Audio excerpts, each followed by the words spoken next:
Hello friends, exam study अड्डा YouTube channel में स्वागत है। फ्रेंड्स, आज के वीडियो में हम लोग पढ़ने वाले हैं रसायन विज्ञान के कुछ महत्वपूर्ण प्रश्नों को करने वाले हैं जो एग्जाम में बहुत बार यहाँ से एक दो प्रश्न जरूर बनता है, इसलिए इंपॉर्टेंट है एग्जाम की दृष्टि से। फ्रेंड्स, आइए देखते हैं। पहला प्रश्न है, हाइड्रोजन, ऑक्सीजन, हीलियम तथा कार्बन डाइऑक्साइड में से नोबल गैस कहलाती है। तो दोस्तों, इन सभी गैसों में अगर देखा जाए तो इसमें जो हीलियम गैस है, हीलियम गैस को नोबल गैस के रूप में जाना जाता है। फ्रेंड, जो अक्रिय गैस होती है उसी को नोबल गैस कहा जाता है। तो दोस्तों, जो अक्रिय गैस में कौन कौन सी गैसें होती है दोस्तों, आइए देख लेते हैं। जैसे आपका हीलियम हो गया, नियान हो गया, आर्गन, क्रिप्टान, जेनान और रेडान, ये जितनी भी गैसें होती है इसे अक्रिय गैस कहा जाता है। इसी को नोबल गैस के नाम से भी जाना जाता है और इन्हीं गैसों को इनर्ट गैस के नाम से भी जाना जाता है। क्योंकि दोस्तों, जो नोबल गैस होती है इसके बाहरी कोश में पूर्ण इलेक्ट्रॉन होते हैं, यानी कि ऑक्टेट कंप्लीट होने के कारण यह किसी भी एलिमेंट के साथ साझा नहीं करते हैं, यानी कि उसकी अभिक्रिया में भाग नहीं लेते हैं। तो इस प्रश्न में अगर देखा जाए दोस्तों, तो जो हीलियम है, हीलियम को नोबल गैस कहा जाता है। नेक्स्ट प्रश्न है दोस्तों, आर्गन, कार्बन डाइऑक्साइड, नाइट्रोजन तथा ऑक्सीजन में वह गैस जिसकी प्रतिशत मात्रा आयतन के अनुसार वायुमंडल में सबसे कम होती है। तो फ्रेंड्स, जो कार्बन डाइऑक्साइड गैस होता है आयतन के अनुसार वायुमंडल में सबसे कम इसका परसेंटेज होता है। फ्रेंड्स, अगर इसकी परसेंटेज की मात्रा देखी जाए तो 0.003% वायुमंडल में इसकी परसेंटेज होती है, 0.003% होता है। नेक्स्ट प्रश्न दोस्तों देखते हैं कि वायुमंडल में नाइट्रोजन लगभग कितनी होती है। तो फ्रेंड्स, वायुमंडल में जो नाइट्रोजन होती है 78 से 79% के लगभग होती है।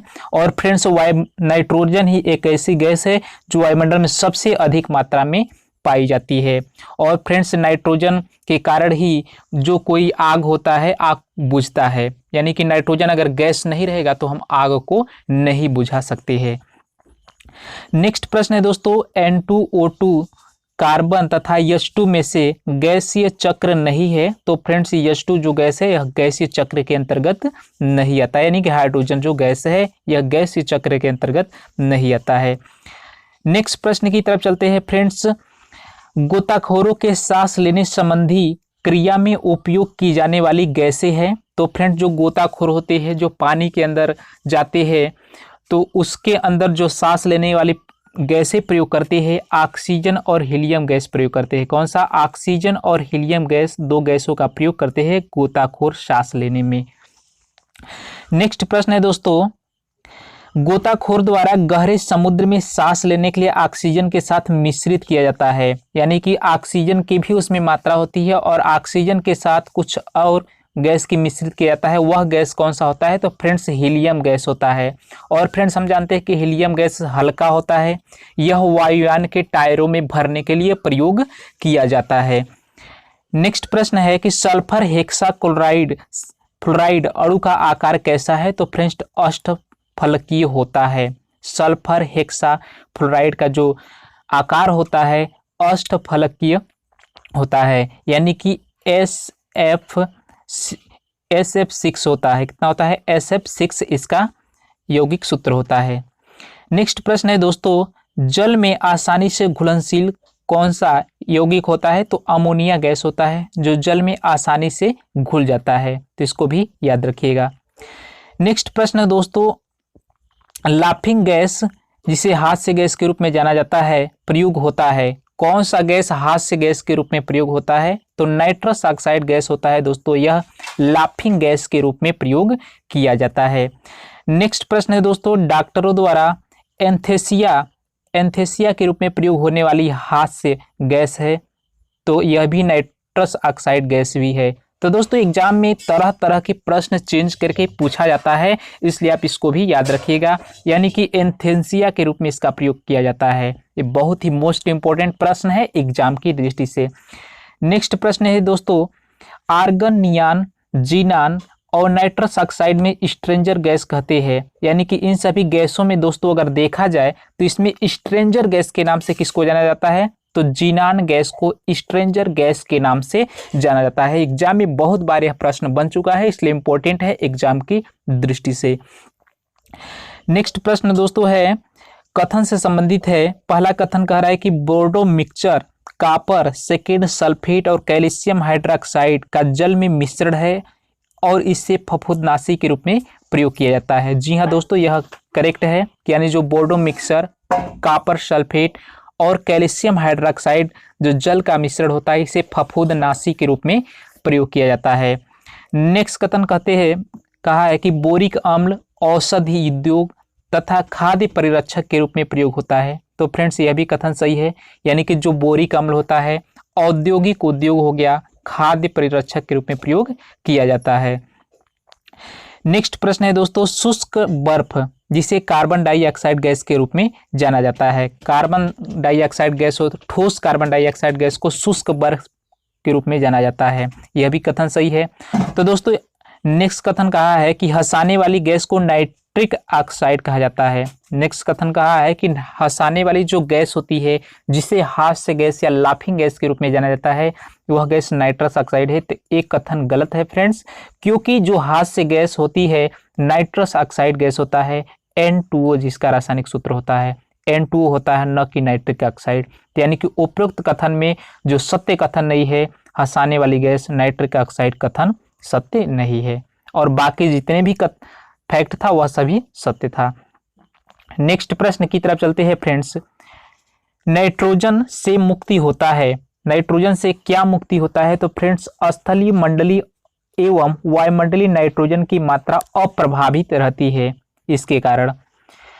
नेक्स्ट प्रश्न है दोस्तों वायुयानों के टायरों में भरने के लिए प्रयोग किया जाता है। तो नाइट्रोजन गैस, अधिकतर भरने के लिए नाइट्रोजन गैस प्रयोग किया जाता है, लेकिन हम हीलियम गैस को भी भर सकते हैं, तो इसको भी याद रखिएगा। नाइट्रोजन के साथ साथ हीलियम गैस को भी वायुयान के टायरों में भरने के लिए प्रयोग किया जाता है। नेक्स्ट प्रश्न है दोस्तों मैग्नीज, नाइट्रोजन, मैग्नीशियम तथा सल्फर में से वह तत्व जिसकी कमी को पूरा करने के लिए कीट भक्षी पौधे कीटों को पकड़ते हैं तथा उसका भक्षण करते हैं। तो नाइट्रोजन गैस, यानी कि दोस्तों जो मैग्नीज हो गया, नाइट्रोजन हो गया, मैग्नीशियम तथा सल्फर में से वह तत्व जिसकी कमी को पूरा करने के लिए कीट भक्षी कीटों को पकड़ते हैं, वह उसका भक्षण करते हैं, वह कौन सा गैस है? तो दोस्तों नाइट्रोजन गैस को पूरा करने के लिए कीट भक्षी पौधे भक्षण करते हैं, तो इसको भी याद रखिएगा।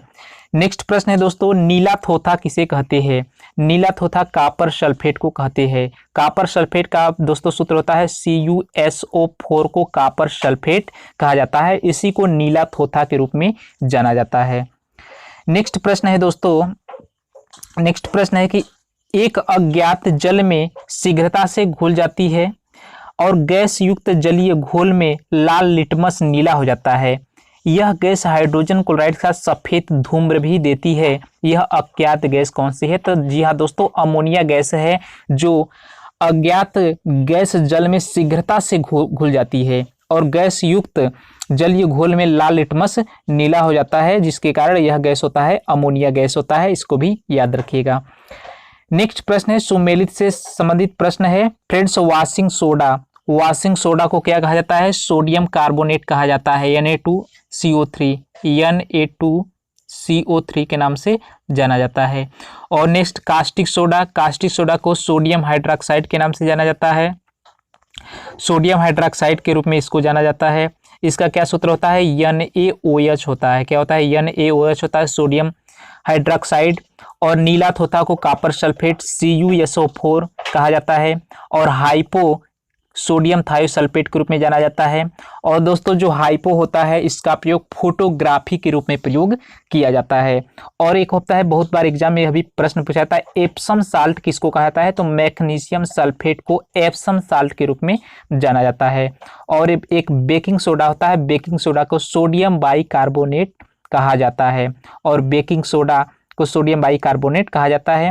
और दोस्तों जो बेकिंग सोडा होता है इसे सोडियम बाइकार्बोनेट कहा जाता है और इसका जो रासायनिक सूत्र होता है NaHCO3 होता है, सोडियम बाइकार्बोनेट। इसे खाने वाला सोडा के नाम से भी जाना जाता है। नेक्स्ट प्रश्न है दोस्तों धोने के सोडे का रासायनिक सूत्र क्या होता है? तो दोस्तों धोने का जो सोडा होता है उसका रासायनिक सूत्र Na2CO3 होता है, यानी कि सोडियम कार्बोनेट इसको कहा जाता है, इसको धोने का सोडा कहा जाता है। नेक्स्ट प्रश्न है दोस्तों, कथनों से संबंधित प्रश्न है।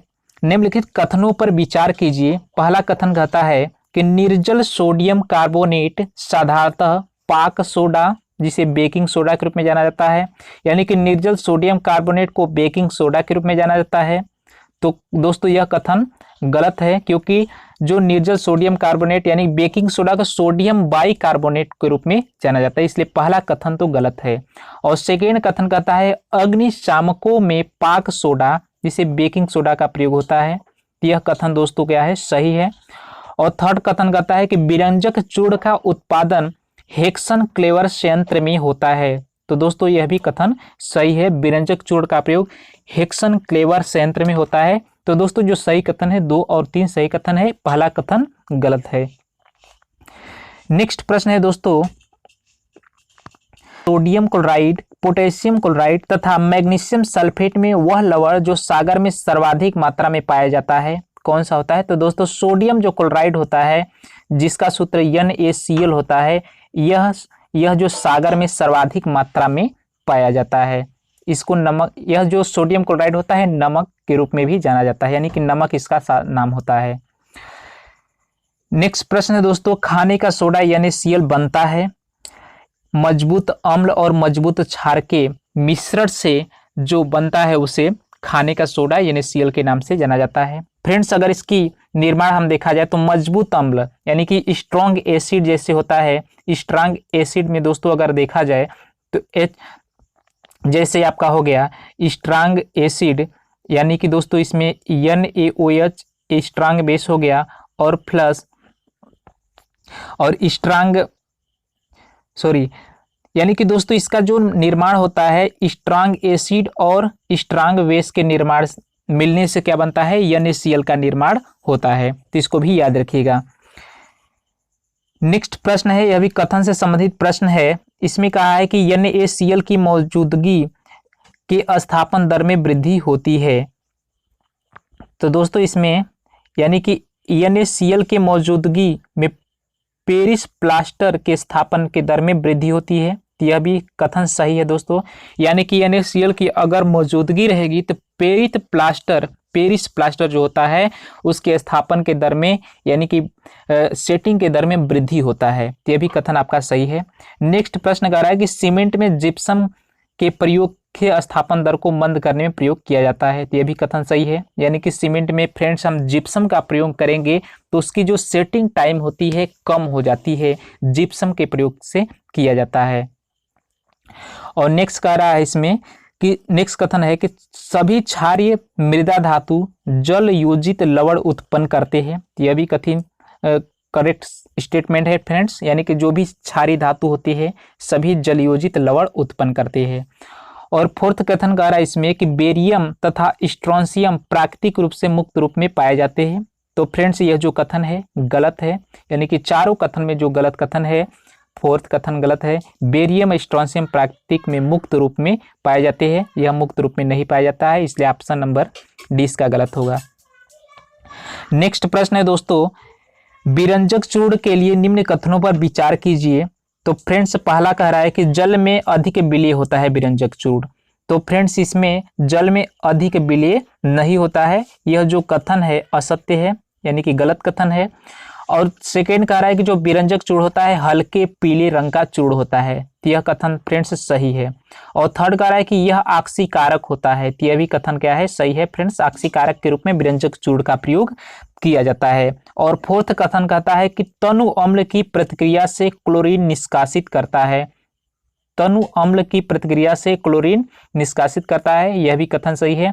यानी कि इसमें जो कथन नंबर 1 था यह गलत कथन था, यानी कि जल में अधिक विलेय होता है, यानी कि दोस्तों यह जो विरंजक चूर्ण होता है जल में अधिक विलेय नहीं होता है, इसलिए ऑप्शन नंबर ए इसका करेक्ट आंसर होगा।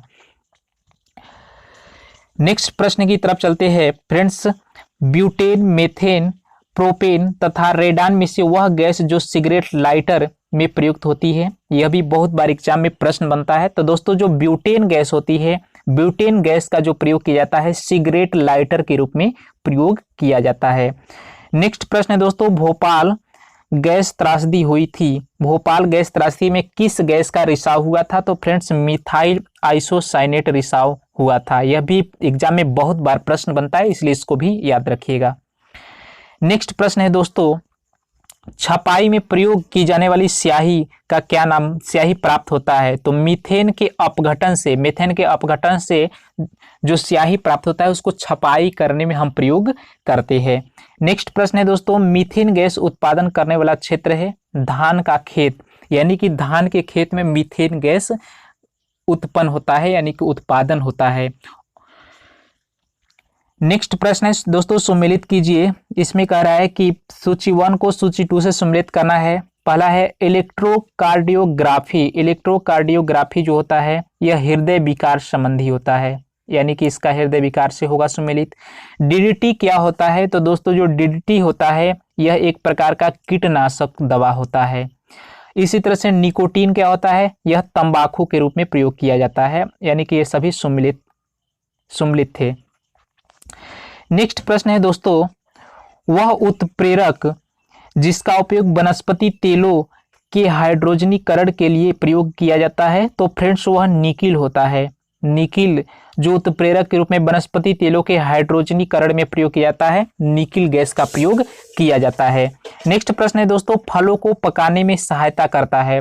तो इथेफान फलों को पकाने में सहायता प्रदान करता है, लेकिन जो फलों को पकाने वाला कौन सा गैस होता है? तो फ्रेंड्स एथिलीन गैस होता है। कौन सा होता है? एथिलीन गैस होता है जो फलों को पकाने में प्रयोग किया जाता है, लेकिन जो सहायता प्रदान करता है उसका नाम होता है इथेफान होता है, इसलिए इसको भी याद रखिएगा। नेक्स्ट प्रश्न है दोस्तों, फलों को पकाने के लिए उपयोग में लाया जाता है? तो कैल्शियम कार्बाइड का भी हम फलों के पकाने में उपयोग करते हैं। इसका जो सूत्र होता है CaC2 होता है, कैल्शियम कार्बाइड के रूप में जाना जाता है। नेक्स्ट प्रश्न दोस्तों, हरे फलों को कृत्रिम रूप से पकाने के लिए कैल्शियम कार्बाइड का प्रयोग किया जाता है, क्योंकि यह उत्पन्न करता है एसिटिलीन गैस उत्पन्न करता है, जिसके कारण कैल्शियम कार्बाइड का भी प्रयोग किया जाता है। और फलों के पकाने में बढ़ावा देता है, तो एथिलीन गैस होता है, फलों को पकाने में बढ़ावा देता है। तो दोस्तों यहाँ से एग्जाम में बहुत बार प्रश्न बहुत तरह से पूछा जाता है कि फलों को पकाने के लिए उपयोग में लाया जाता है तो कैल्शियम कार्बाइड। अगर पूछा जाए कि हरे फलों में कृत्रिम रूप से पकाने के लिए कैल्शियम कार्बाइड का प्रयोग किया जाता है क्योंकि यह उत्पन्न करता है, तो एसिटिलीन उत्पन्न करता है। लेकिन अगर पूछा जाए कि फलों को पकने में बढ़ावा देता है तो एथिलीन गैस बढ़ावा देता है। तो विभिन्न प्रकार के जो प्रश्न है एग्जाम में चेंज करके पूछे जाते हैं, इसलिए इसको भी याद रखिएगा। नेक्स्ट प्रश्न है दोस्तों, वह गैस जो गैस सिलेंडर के लिए प्रयुक्त किया जाता है, यानी कि जो गैस वेल्डिंग के लिए कौन सा गैस प्रयोग किया जाता है? तो दोस्तों ऑक्सीजन तथा एसिटिलीन गैस का प्रयोग गैस वेल्डिंग के लिए प्रयोग किया जाता है। बहुत ही मोस्ट इंपोर्टेंट है, इसको भी याद रखिएगा। नेक्स्ट प्रश्न है दोस्तों, कथन से संबंधित है। पहला कथन, एसिटिलीन के बारे में निम्नलिखित कथनों पर विचार कीजिए। पहला कह रहा है कि एसिटिलीन वेल्डन उद्योग में इसका प्रयोग किया जाता है। जी हाँ दोस्तों, वेल्डिंग के प्रयोग में, यानी कि वेल्डिंग में जो गैस प्रयोग किया जाता है ऑक्सीजन प्लस एसिटिलीन गैस का मिश्रण का प्रयोग किया जाता है। कथन नंबर 1 सही है। सेकेंड कथन कह रहा है कि यह प्लास्टिक का निर्माण करने में उपयुक्त एक कच्चा माल होता है। यह भी सही है, यानी कि प्लास्टिक के निर्माण करने के लिए उपयुक्त एक कच्चा माल होता है, एसिटिलीन प्रयोग किया जाता है। दूसरा भी सही है। और तीसरा कह रहा है कि सिलिकॉन कार्बाइड और मिश्रण इसकी सुगमता से प्राप्ति होती है। तो गलत ऑप्शन है, यानी कि सिलिकॉन कार्बाइड और पानी का मिश्रण इसकी सुगमता से प्राप्त नहीं होता है। यानी कि इसमें दोस्तों ऑप्शन प्रथम कथन और सेकेंड कथन सही था। नेक्स्ट प्रश्न दोस्तों है सुमेलित संबंधित है। फुलरेंस क्या होता है? एग्जाम में इसी तरह से प्रश्न बनता है कि फुलरेंस क्या होता है? यह कार्बन परिवार का अपर रूप होता है, जिसे C6 यानी C60 के नाम 16 से रिप्रेजेंट किया जाता है। और दोस्तों जो शुष्क ठोस होता है यह कार्बन डाइऑक्साइड गैस होता है। शुष्क ठोस यानी शुष्क बर्फ को क्या जाना जाता है? ठोस कार्बन डाइऑक्साइड गैस के रूप में जाना जाता है। यह भी बहुत बार एग्जाम में प्रश्न बनता है, इसलिए इंपॉर्टेंट है एग्जाम की दृष्टि से। नेक्स्ट प्रश्न है दोस्तों कीरोटीन कहाँ पर प्रयोग किया जाता है? मानव त्वचा की बाहरी परत में पाए जाने वाला प्रोटीन सॉरी केरोटीन दोस्तों जो होता है एक प्रकार का प्रोटीन होता है। कहाँ पर पाया जाता है? मानव त्वचा के बाहरी परत में पाए जाने वाला प्रोटीन को क्या कहा जाता है? केरोटीन के नाम से जाना जाता है। नेक्स्ट प्रश्न है दोस्तों, मस्टर्ड गैस का प्रयोग कहाँ पर होता है? रासायनिक युद्ध में प्रयुक्त होने वाला विषैले द्रव के रूप में इसका प्रयोग करता है। यानी कि रासायनिक युद्ध में जहां पर युद्ध होता है, रासायनिक केमिकली फाइटर जहां पर होता है, वहां पर मस्टर्ड गैस का युद्ध विषैले द्रव के रूप में प्रयोग किया जाता है। ये बहुत ही इंपॉर्टेंट फैक्ट है, इस सभी फैक्टों को आप याद रखिएगा, एग्जाम की दृष्टि से इंपॉर्टेंट होगा। नेक्स्ट प्रश्न है, यह भी सुमले से संबंधित है। शुष्क बर्फ क्या होता है? ठोस कार्बन डाइऑक्साइड, जैसा कि हम लोग देख सके हैं। मस्टर्ड गैस क्या होता है? रासायनिक रूप से प्रयुक्त विषैले द्रव होता है, यह भी सही है। टेफ्लॉन क्या होता है? फ्लोरीन युक्त बहुलक होता है। टेफ्लॉन क्या होता है? फ्लोरीन युक्त बहुलक के रूप में जाना जाता है। फ्लोरीन क्या होता है? कार्बन परिवार के अपर रूप के रूप में जाना जाता है, तो इसको भी याद रखिएगा। नेक्स्ट प्रश्न है दोस्तों, बहुलक जो विशेषतः बर्तनों पर न चिपकने वाली सतह के रूप में प्रयोग किया जाता है, तो टेफ्लॉन ऐसा बहुलक होता है जो बर्तनों पर न चिपकने वाली सतह के रूप में प्रयुक्त किया जाता है। यह टेफ्लॉन बहुलक का रूप में प्रयोग किया जाता है। नेक्स्ट इसको और भी इस तरह से प्रश्न पूछा जा सकता है कि ना चिपकने वाली कड़ाही के निर्माण में उपयोग किया जाता है, किसका उपयोग किया जाता है? तो टेफ्लॉन का उपयोग किया जाता है। और टेफ्लॉन क्या होता है? एक प्रकार का बहुलक होता है। और टेफ्लॉन क्या होता है? तो फ्लोरोकार्बन होता है। तो विभिन्न प्रकार से टेफ्लॉन से रिलेटेड प्रश्न इस तरह से पूछा जाता है, इसलिए इसको भी याद रखिएगा। नेक्स्ट प्रश्न है दोस्तों, बर्तनों में चमकीला बनाने के लिए उपयोग किया जाता है। तो फ्रेंड्स बर्तनों को चमकीला बनाने के लिए जिंक ऑक्साइड का उपयोग किया जाता है। यानी कि बर्तनों को चमकीला बनाने के लिए जिंक ऑक्साइड का प्रयोग किया जाता है, लेकिन बर्तनों के नीचे न चपकने के लिए क्या प्रयोग होता है? टेफ्लॉन का प्रयोग किया जाता है। टेफ्लॉन क्या होता है? एक प्रकार का बहुलक होता है। और टेफ्लॉन क्या होता है? फ्लोरोकार्बन होता है। लेकिन बर्तनों को चमकीला बनाने के लिए उपयोग किया जाता है, जिंक ऑक्साइड का प्रयोग किया जाता है। और नेक्स्ट है कि नायलॉन, टेफ्लॉन और क्रेमोलेक्टम पॉलीस्टाइरीन में पॉलीमर्स नहीं है, तो कैप्रोलेक्टम इसमें पॉलीमर्स नहीं होता है। पॉलीमर्स मतलब बहुलक नहीं होता है दोस्तों। इसमें नायलॉन बहुलक होता है, टेफ्लॉन भी बहुलक होता है, पॉलीस्टाइरीन भी बहुलक होता है, लेकिन कैप्रोलेक्टम पॉलीमर्स के अंतर्गत नहीं होता है। नेक्स्ट है कि फिनाल का प्रयोग किया जाता है। फिनाल का प्रयोग किस लिए किया जाता है? तो फ्रेंड्स बेकेलाइट के निर्माण के लिए फिनाल का प्रयोग किया जाता है। तो जितने भी प्रश्न थे बहुत इंपॉर्टेंट है, एग्जाम में ये सब प्रश्न पूछे जाते हैं, इसलिए इंपॉर्टेंट है एग्जाम की दृष्टि से। फ्रेंड्स आज के वीडियो में बस इतना ही। फ्रेंड्स अगर यह वीडियो आपको अच्छी लगी हो तो वीडियो को लाइक बटन दबा करके लाइक कर दीजिए। फ्रेंड्स अगर आप हमारे चैनल पर पहली बार विजिट कर रहे हैं तो लाल बटन का सब्सक्राइब बटन होगा, उसको सब्सक्राइब करके चैनल को सब्सक्राइब कर लीजिए और साथ में बेल आइकन को भी प्रेस कर लीजिए ताकि जीके से रिलेटेड वीडियो की अपडेट मिलती रहे। फ्रेंड्स फिर मिलेंगे एक नए वीडियो के साथ, तब तक के लिए धन्यवाद। Thank you.